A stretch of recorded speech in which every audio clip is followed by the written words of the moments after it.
Umrani sub division Khairpur गंबो H9 दुंबालो मां निकिरंदड़ अमरलो शाख जी मुंड जे बाअसर ज़मींदारनि वाटर कोर्स 4L ऐं बाअसर ज़मींदार 3L जेके गैर क़ानूनी पाइप ऐं नाजाइज़ RMC वाइण ख़िलाफ़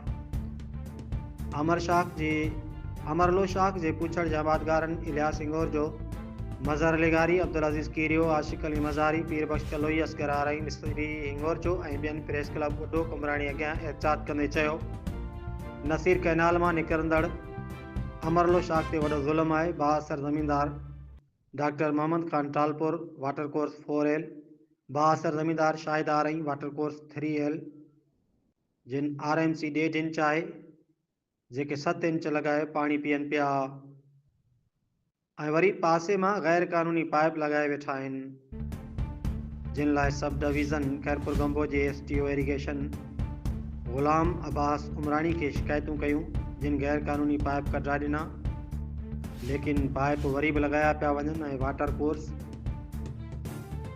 लखें रुपया वठी गैर क़ानूनी RMC ॾिनियूं वयूं। असांजे पुछड़ में पीअण लाइ पाणी कोन्हे, माण्हू माल पखी उञ विघे मरी रहिया आहिनि, बनियूं बंजर बणिजी वयूं।